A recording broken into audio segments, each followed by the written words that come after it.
हाथी घोड़ा पाल की जय कन्हैया लाल की। जैसा कि आप सभी लोग जानते हैं कि जन्माष्टमी आ गया है। 16 अगस्त की जन्माष्टमी और श्री कृष्ण का जन्मदिन है। आपके प्रिय और मेरे प्रिय जो मेरे लिए सब कुछ है उनका जन्मदिन आ गया है। जी हाँ, जन्माष्टमी का फेस्टिवल आ गया है। जन्माष्टमी एक ऐसा त्योहार है जो हर कृष्ण प्रेमी के लिए बहुत ही आवश्यक हो, चाहे वो मेल हो या फीमेल हो। कोई भी कृष्ण प्रेमी है जो कृष्ण से प्रेम करता है, उसके लिए जन्माष्टमी किसी उत्सव से कम नहीं है। उसके लिए जन्माष्टमी दिवाली से कम नहीं है।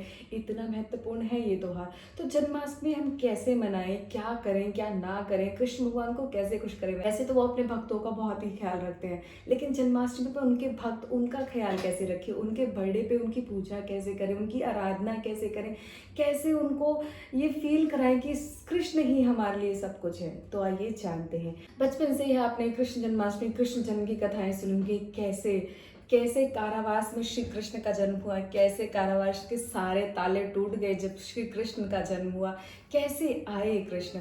कृष्ण की महिमा कृष्ण ही जानते हैं। तो हम उस दिन कृष्ण भगवान की पूजा कैसे करें, उनके लिए क्या कर सकते हैं हम, तो मैं आज उसके बारे में आपको बताऊंगी। कृष्ण महिमा तो हमने बहुत बार सुनी है। अब उस महिमा की प्राप्ति, मतलब उस महिमा को सुनने के बाद हम किस तरह से कृष्ण की सेवा कर सकते हैं, उसके बारे में जानते हैं। जन्माष्टमी का त्योहार इतना स्पेशल है कि आप देखेंगे बाजारों में, जैसे राखी के तुरंत बाद जन्माष्टमी आता है और आप देखेंगे बाजारों की चहल पहल बहुत होती है। वहाँ पे लड्डू गोपाल की ड्रेसेस, लड्डू गोपाल के झूले, उनके लिए तरह तरह की पोशाक, उनके लिए अलग अलग तरीके की बांसुरी, मतलब उनके जितने भी सामान होते हैं कृष्ण प्रेमी के लिए, वो सब बहुत ही इम्पॉर्टेंट है, जिसकी व्याख्या मैं शब्दों में नहीं कर सकती, जिसको मैं आपको अपने शब्दों में नहीं बता सकती हूँ कि कृष्ण भगवान की हर छोटी सी छोटी चीज़, हर छोटी सी छोटी चीज़ कृष्ण प्रेमी के दिल को कितनी छूती है। चाहे वो जब हम उनके लिए कोई नई ड्रेस लेने जाते हैं, जब उनके लिए झूला लेने जाते हैं, जब उनके लिए बांसुरी लेने जाते हैं,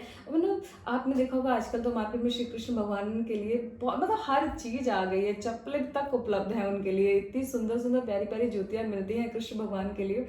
तो मैं आपको बताना जिन्होंने भी लड्डू गोपाल को घर में रखा हुआ है, वो कृष्ण जन्माष्टमी के दिन लड्डू गोपाल के लिए अलग अलग तरीके की पोशाकें देखो आपको अवश्य लेकर आनी है, क्योंकि बहुत ही, अरे देखो, अगर आप उनको अपने बेटे के रूप में मानते हैं, आप उनको अगर अपने प्रेमी के रूप में मानते हैं, अगर आप उनको अपने गुरु के रूप में मानते हैं, आप जिस भी रूप में उनकी पूजा करना चाहते हैं, मतलब श्री कृष्ण की पूजा का ना कहीं मैंने ये पढ़ा सुना और देखा भी है कि श्री कृष्ण से अगर आप किसी भी तरीके का संबंध बना लेते हैं, मतलब किसी भी तरीके का रिलेशन बना लेते हैं, तो वो आपके लिए हमेशा खड़े रहते हैं। जैसे द्रौपदी के लिए वो सखा हुए, अर्जुन के लिए वो सारथी हुए, और अर्जुन के लिए तो वो गुरु भी हुए।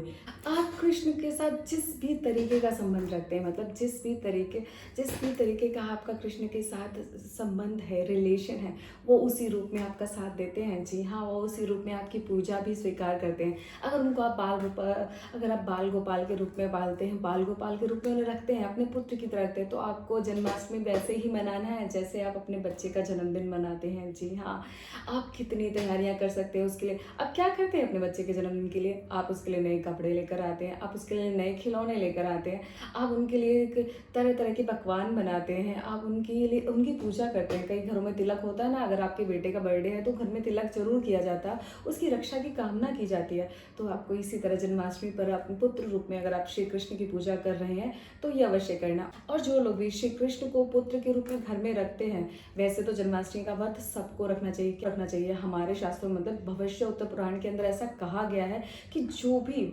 जन्माष्टमी का व्रत रखता है उसको 20,000 करोड़, जी हाँ 20,000 करोड़ एकादशी के बराबर फल मिलता है, और कहीं ना कहीं आपको सुखों की प्राप्ति भी होती है। तो जो लोग रख सकते हैं, और स्पेशली वो लोग तो अवश्य रखें जो भी भगवान को अपने पुत्र के रूप में पूजते हैं। ऐसा करने से श्री कृष्ण आपसे प्रसन्न तो होंगे, प्रसन्न होंगे। श्री कृष्ण इतनी जल्दी प्रसन्न हो जाते हैं, वो इतने ही प्यारे, वो इतने ही सुंदर और भावुक देवता है ना, वो अपने क्या बताऊँ, जिनकी आंखों में देखकर हम रोने लगते हैं, जिनके एक बार दर्शन करने से हमें ऐसा लगता है कि हमें जीवन में सब मिल गया है, अब हमें किसी चीज़ की ज़रूरत नहीं। जिनको देखने के बाद हम मुग्ध हो जाते हैं, मतलब खो जाते हैं कहीं ना कहीं अपने सराउंड में। जो प्रेमी रूप में पा रहा है वो कृष्ण को अपना प्रेमी देखता है, जो पुत्र रूप में पा रहा है वो कृष्ण में अपना पुत्र देखता है, और जो दोस्त और सखा के रूप में पा रहा है वो कृष्ण में अपना सखा देखता है, और जो गुरु के रूप में पा रहा है वो कृष्ण में अपना गुरु ही देखता है। आप जिस तरीके से कृष्ण को पूजना चाहते हैं, कृष्ण उस अवस्था में आपके सामने आ जाते हैं।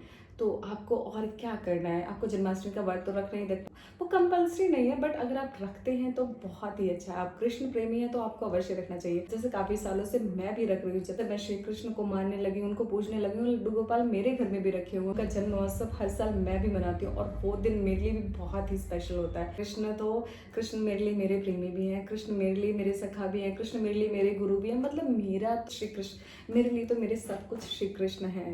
कृष्ण की कुछ प्रिय वस्तु है वो अगर आप लेकर आते हैं तो बहुत ही अच्छी बात है। जन्माष्टमी पर अगर आप वो उनको अर्पित करते हैं तो उससे अच्छा क्या ही हो सकता है। तो आइए कृष्ण की प्रिय वस्तुओं के बारे में बात करते हैं। सबसे पहले बांसुरी श्री कृष्ण बिना बांसुरी के रह ही नहीं सकते, उन्हें बांसुरी बहुत प्रिय है।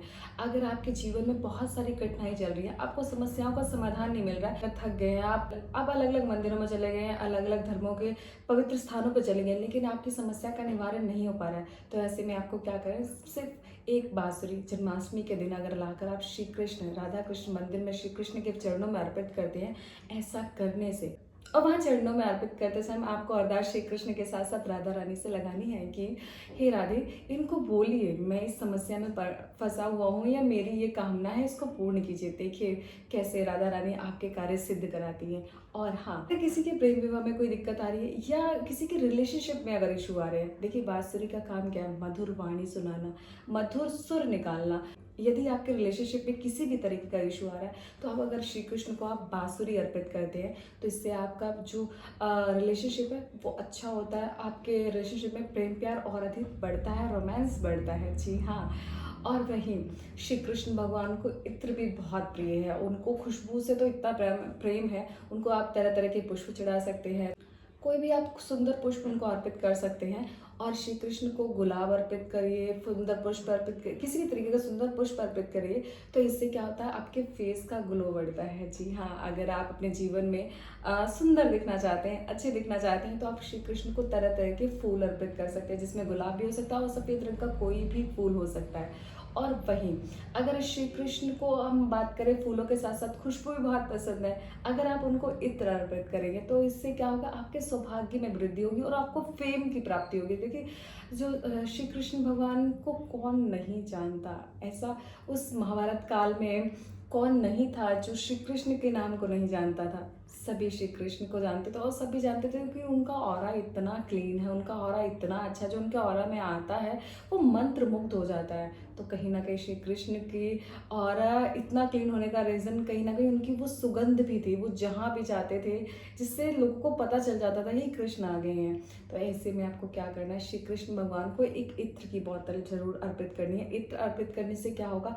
आपका शुक्र अच्छा होगा, आपको नेम एंड फेम की प्राप्ति होगी और कहीं ना कहीं आपके सौंदर्य भी बढ़ेगा। श्री कृष्ण का सबसे प्यारा भोग, जी हाँ, जिनके लिए वो चोर बन गए, जिनके लिए उन्होंने मथुरा वृंदावन गोकुल की सारी सखियों को, सारी गोपियों को इतना परेशान किया, उनकी मटकी फोड़ी, मैं उस माखन की बात कर रही हूँ। श्री कृष्ण को माखन इतना प्रिय है। आप किसी भी तरीके के धन से रिलेटेड समस्या से जूझ रहे हैं, मतलब आपके फाइनेंस, आपके घर का फाइनेंस खराब हो रहा है, आपको फाइनेंशियल इश्यूज आ रहे हैं, किसी भी तरीके का कर्जा चढ़ रहा है या फाइनेंशियल दिक्कत बहुत ज्यादा सफर करनी पड़ रही है, ऐसे में अगर आप भगवान श्री कृष्ण को माखन अर्पित करते हैं, देखिए श्री जन्माष्टमी पे सभी लोग, मोस्टली लोग भगवान कृष्ण को माखन अर्पित करेंगे, लेकिन अगर आप उसको एक उपाय के रूप में करते हैं, अब थोड़ा बहुत चढ़ाइए चलेगा। देखिए भगवान तो श्रद्धा के ही भोगे होते हैं, वो श्रद्धा से मान जाते हैं। अगर आपकी उस श्रद्धा के अंदर पूरा भाव हो तो श्री कृष्ण क्यों नहीं मानेंगे। जिस तरह से हम पूजा करते हैं उस क्वांटिटी में, जैसे 1.25 किलो हो गया, सवा किलो हो गया, 5 किलो हो गया, इस फॉर्म में अगर आप श्री कृष्ण को माखन अर्पित करते हैं तो ऐसी समस्या अगली जन्माष्टमी आने तक सॉल्व हो जाती है और आपको कोई ना कोई अच्छा इंसान या कोई ना कोई ऐसा मिल जाता है जो आपकी सहायता करता है इस सारी मुसीबत से निकलने में। जी हाँ, उसके बाद आइए बात करते हैं श्री कृष्ण की पोशाक की। श्री कृष्ण देखिए, सावरिया सेठ के, ठाकुर जी के, श्री कृष्ण भगवान के, आप जितने नामों से उन्हें बुला लो, वो एक ऐसे इंसान है ना, मैं तो जब भी उनकी बात करती हूँ ना, मुझे तो बस वो हंसते हुए नजर आते हैं। तो उनकी पोशाक का भी विशेष ध्यान रखा जाता है, वो किस तरीके के कपड़े पहनते हैं और उनकी पोशाक हर तरीके से एक अलग ग्रह को, जी हाँ, एक अलग ग्रह को दर्शाती है। यदि आप श्री कृष्ण को जन्माष्टमी पर पीताम्बर पहनाते हैं, जी हाँ, पीले रंग का पीताम्बर होता है। अगर किसी का बृहस्पति ग्रह खराब है, वो कन्या के विवाह के लिए बृहस्पति देव का विशेष महत्व माना गया है। अगर आपको वर की प्राप्ति करनी है तो आपका बृहस्पति का अच्छा होना बहुत जरूरी है। तो जिनका बृहस्पति खराब चल रहा है तो वो श्री कृष्ण को अगर पीताम्बर, जी हाँ, अगर आप श्री कृष्ण को पीताम्बर अर्पित करती है तो आपके विवाह के समस्त रास्ते खुलते हैं और श्री कृष्ण साक्षात आपको आशीर्वाद प्रदान करते हैं। तो ऐसे में आप ये उपाय कर सकती हैं। और वहीं आइए बात करते हैं अब श्री कृष्ण, जिन्होंने पूरा का पूरा महाभारत, जिन्होंने अर्जुन को पूरा का पूरा महाभारत लड़ने में उनको गाइड किया, उनका मार्गदर्शन किया, उन्हें समझाया है कि तुम्हें क्या करना है, तुम्हें क्या कर्म है, तुम्हें कौन से फल की इच्छा नहीं करनी है, तुम्हें किस तरीके से जीवन जीना है, किस तरीके से समस्त समस्याओं का सामना करना है।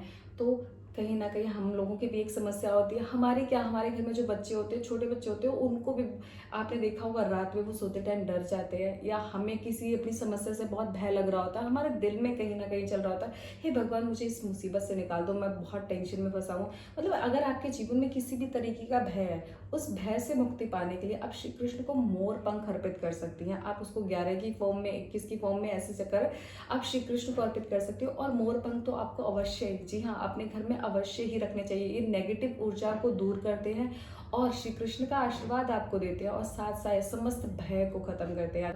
आपको रात को नींद लेने में दिक्कत आ रही है, आपको नजर लग रही है, तो इन सब समस्याओं से बचने के लिए श्री कृष्ण के मोर पंख का विशेष इस्तेमाल कर सकते हैं आप। बात एक बहुत ही महत्वपूर्ण उपाय मैं आपको बताने जा रही हूँ। बीइंग एन एस्ट्रोलॉजर मैंने एक चीज नोटिस की है, आजकल जो सबसे ज्यादा समस्या आ रही है, देखो कपल्स के रिलेशनशिप इशू तो आ ही रहे हैं, लेकिन जो कपल्स खुश हैं, जो अपना जीवन जी रहे हैं, उनके जीवन में भी एक समस्या ऐसी है जो बहुत ही आन पड़ी है, बहुत ही उसका सामना करना पड़ रहा है। फिजिकली कहीं ना कहीं ये चीज़ हमें हार्म कर रही होती है और हम कहीं ना कहीं इस वजह से सामाजिक रूप से भी परेशान होते हैं और मानसिक रूप से परेशान होते हैं। सामाजिक रूप से कैसे परेशान? यदि किसी कपल के आफ्टर मैरिज जल्दी बच्चे नहीं हो रहे हैं तो कहीं ना कहीं उनको समाज में लोगों से सुनना पड़ता है, ये पूछना पड़ता है कि कब होगा, कैसे होगा, क्या, तो उन्हें समाज में बात सुननी पड़ती है कि कब प्लानिंग है बेबी की। जिन भी कपल्स को बच्चे से रिलेटेड दिक्कत आ रही है, अगर वो अपनी गोद भरना चाहते हैं तो उनको जन्माष्टमी के दिन, अगर उनके घर में कोई भी बड़ा है, जैसे अगर कोई बहू है तो उनकी सासू माँ, अगर सासू माँ नहीं है तो उनकी जेठानी, अगर जेठानी भी नहीं तो घर में कोई भी ऐसी बड़ी फीमेल जो सुहागन हो,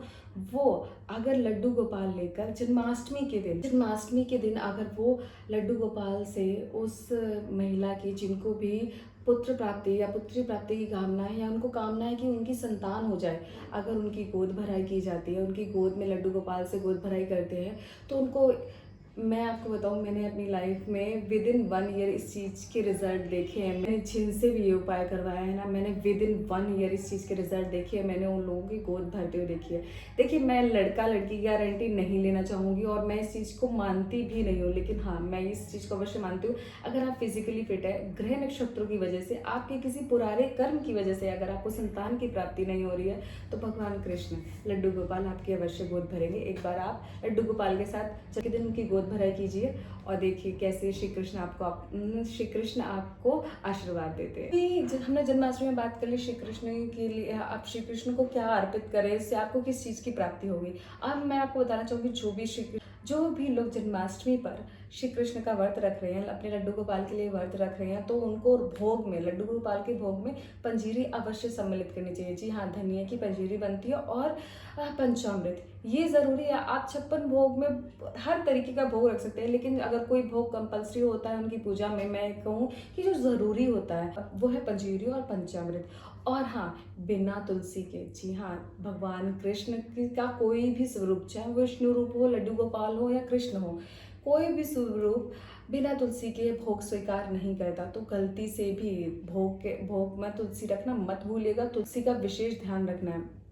अब आपको जन्माष्टमी वाले दिन पूजा कैसे करनी है, आइए आप उसके बारे में बात करते हैं। अगर आपने अगर व्रत रखा है तो आपको 12 बजे के बाद, मतलब आधी रात के अंदर श्री कृष्ण का जन्म हुआ था, तो आपको करेक्ट 12 बजे के टाइम श्री कृष्ण का जन्म करवाना है। श्री कृष्ण का जन्म आप कैसे करवाएंगे? देखिए, खीरा आता है मार्केट में, आप खीरा लेकर उसके अंदर आपके जो भी लड्डू गोपाल उनको रख दीजिए और 12 बजे जब आप उसको उस खीरे के अंदर से निकालेंगे, उसको खीरे को एज ए माँ देवकी का गर्भ माना जाता है, गर्भ के अंदर से जब आप उनको निकालेंगे, उसके बाद आप उनको रखिए बड़े प्यार से, उनको अलग अलग चीज़ों से, मतलब अलग अलग दूध, दही, शहद, पंचामृत से आप उनको स्नान कराइए। आप उनको स्नान कराने के बाद उनको पोछिए, उनके पूरी बॉडी पे मालिश कीजिए, उनको इत्र लगाइए, और आप उनके लिए जो भी वस्त्र लेकर आए हैं, जो भी आभूषण लेकर आए हैं, उनके आभूषण में आते हैं ना, उनके लिए पायल आती है, हार आता है, मतलब अलग अलग तरीके की चीज़ें आती हैं उनके लिए। आप जो भी उनके लिए आभूषण लेकर आए हैं वो उनको पहनाइए। उसके बाद उनको आप झूले पे अवश्य विराजमान कीजिए। जन्माष्टमी में कृष्ण झूला झुलाने का विशेष ही महत्व है।